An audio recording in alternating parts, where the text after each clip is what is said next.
Agora a gente vai falar de saúde, porque em agosto um dos temas é a questão da amamentação, fundamental na vida das crianças, né? E a gente trouxe aqui para falar com a gente sobre isso a ginecologista e mastologista, a doutora Mariana Lobo. Tudo bem, doutora? Seja bem-vinda, bom dia. Tudo bem, bom dia. Tá tudo tranquilo? Tudo tranquilo, obrigada pelo convite. O prazer é nosso em recebê-la aqui. Qual que é a importância da amamentação? Bom, considerando o impacto na saúde, né, na saúde das crianças, né, no benefício do aleitamento materno, prevenção de doenças, nutrição, ela tem um impacto muito importante para nós, né? E tem muita gente que pensa, mas até quando deve acontecer, deve ser feita a amamentação da criança? Até que idade? O recomendado pelo Ministério da Saúde é que se mantenha a amamentação até os 2 anos de idade. Então, exclusivo até os 6 meses. Então, quando a gente fala em amamentação exclusiva até os 6 meses, é que a criança não precisa de outros alimentos. E aí, depois dos 6 meses de idade, é a hora que tem a introdução alimentar, a criança passa a tomar água, comer as comidinhas, e se estabelecido bem essa amamentação, ela pode perdurar aí até os 2 anos de idade. Doutor, você falou, eu fiquei curioso, então até 6 meses, não precisa nem água, só o leite? Nem água, só o leite. Nem água. Mesmo em dias quentes, porque o leite materno ele é rico em água. Além de ser rico em carboidratos, gorduras, né, anticorpos, outros nutrientes, ele também tem água. E a mãe às vezes pensa assim, ah não, mas eu não vou amamentar, eu vou dar um outro tipo de leite, alguma coisa que pode suprir essa amamentação. Supre ou não? Supre. Hoje em dia a gente tem leites artificiais, né, que eles tentam imitar o mais próximo do leite que a gente produz.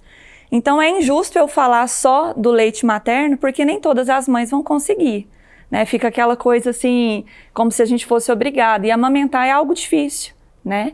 Então a gente tem que avaliar cada caso, avaliar a condição daquela família, a condição daquela mãe e estabelecer bem o aleitamento materno. Se bem estabelecido, se confortável para aquela mãe, o ideal é que se mantenha o quanto ela quiser. Por que a senhora falou que é difícil? É porque amamentar, para algumas mães, para algumas mulheres é instintivo, ela consegue. Mas aquela história, quando nasce um bebê, nasce uma mãe. A gente, de fato, nasce e aprende tudo ali naquele início. E amamentar no começo, ele pode ser doloroso. Às vezes o leite não desce da forma que a gente imagina, né? Que a gente idealiza, romantiza. E tem aqueles, que eu falo assim, os perrengues da amamentação, né? O mamilo que machuca, a pega que não está correta, o bebê que não ganha peso, a mãe que se cobra. Então, amamentar, a gente precisa assim, de uma rede de ajuda, né, de apoio ali para estabelecer bem essa amamentação. Essa rede, doutora, funcionaria antes da amamentação ou durante? Antes, durante e depois. Depois. E como é que funcionaria essa rede de apoio? Qual é a dica que a senhora dá para as pessoas incentivarem? Então, assim, durante o próprio pré-natal, falar sobre amamentação, estar próximo a profissionais que são engajados, né, nesse propósito de amamentar. Durante o parto, né, o trabalho de parto, durante o nascimento, ali pós-nascimento da criança, ter a primeira amamentação na sala de parto, se possível. Ter um hospital e uma equipe que fale sobre a amamentação, que estimule. Então, eu sempre comento assim, que a amamentação ela é tão importante que até o pessoal da limpeza do hospital, ele tem impacto nisso. Porque às vezes a moça entra para limpar o quarto e fala, ixi, comigo não foi bom, hein? Então, assim, às vezes, assim, o próprio apoio de falar assim, nossa, vai dar certo, você vai conseguir, isso ajuda a mãe a amamentar melhor, né? Todas as mães podem amamentar? Existem algumas contraindicações, tem algumas doenças, tem um tipo de doença que é contraindicativo de amamentação. Por exemplo, a mãe com HIV positivo. Sim. Né? Essa mãe, ela é contraindicada a realizar a amamentação pela própria transmissão da doença. Mesmo se ela estiver tomando todos os medicamentos, controlada a doença? Sim, é uma contraindicação absoluta a amamentação. Então, nesse caso, a mãe toma uma medicação, seca o leite, e essa criança vai para os leites artificiais ou de banco de leite. Agora, o outro lado, né, doutor? Todas as crianças podem ser amamentadas? Todas as crianças podem ser amamentadas, podem e devem ser amamentadas, né? Então, a gente, mesmo aquelas crianças que às vezes precisou de ir para a UTI, que teve alguma outra patologia que naquele momento não pôde ser estabelecida a amamentação, existem formas de se estabelecer ela posteriormente, né? Doutora, a criança ela pode nascer, por exemplo, com aquela questão da lactose, que não pode? É isso que eu queria saber, exatamente. Ah, tá. Então, tem algumas intolerâncias e aí a mãe faz uma dieta para poder conseguir amamentar essa criança. Então, porque pensando que tudo que a mãe come passa para o leite materno, e aí esse é até um dos benefícios da amamentação, a questão até da saborização do leite aí, a mãe passa a fazer uma dieta, ter algumas restrições para conseguir alimentar essa criança. Mas até que a mãe faça isso talvez demore um tempo. Bom, demora um tempo até também estabelecer que essa criança não tem essa intolerância, né? Então, assim, não é um diagnóstico rápido, imediato, né? Que a pediatra consegue fazer. Então, nesse meio tempo, vai se estabelecendo a amamentação, entendendo qual que é essa dificuldade da criança em não conseguir amamentar, né? Se ela não conseguir, seria o caso, por exemplo, enquanto faz todos esses procedimentos aí, o caso de introduzir um outro alimento?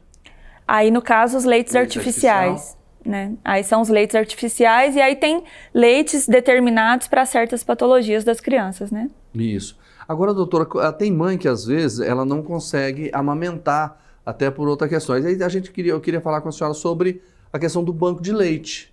Não é isso? Funciona bem? Funciona muito bem. Dentro de Goiânia a gente tem o banco de leite ali ao lado do Hospital Materno Infantil, que tem as meninas que apoiam muito, ensinam bastante. Algumas maternidades públicas também têm a questão do banco de leite. E, assim, até é uma consultoria de amamentação no serviço público. Você vai lá, às vezes, com a mama engurgitada, com a mama cheia de fissura, e as meninas te apoiam, te ensinam a forma correta de amamentar, te ensinam a forma de ordenhar esse leite, de armazenar o leite. Né? Essa forma, por exemplo, quem vai doar o leite, ela tem que ir até uma unidade ou ela pode fazer essa coleta em casa? Ela consegue fazer a coleta em casa. Então, a primeira orientação acontece ali dentro do banco de leite e depois de entendido, né, as questões de higiene, a forma de coletar o leite, tem o pessoal do Corpo de Bombeiros que passa nas casas, tem a rotina, as rotas, né? Tem as rotas nos bairros. Sim.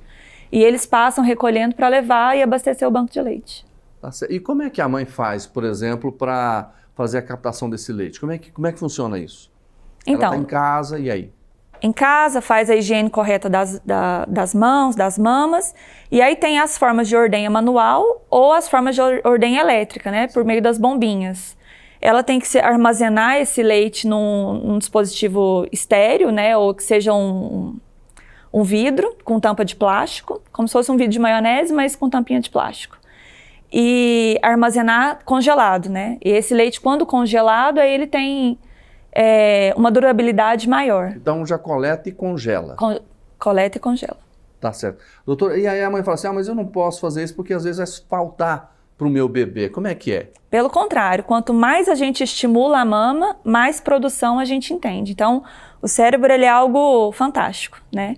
Então, quando mais a gente estimula, mais mensagem eu mando para o meu cérebro e mais leite eu passo a ter. Então, amamentar garante as próximas mamadas, né? Qual o recado que você daria para as mães, então, sobre essa questão da amamentação? Paciência, persistência e resiliência, porque a gente não nasce sabendo.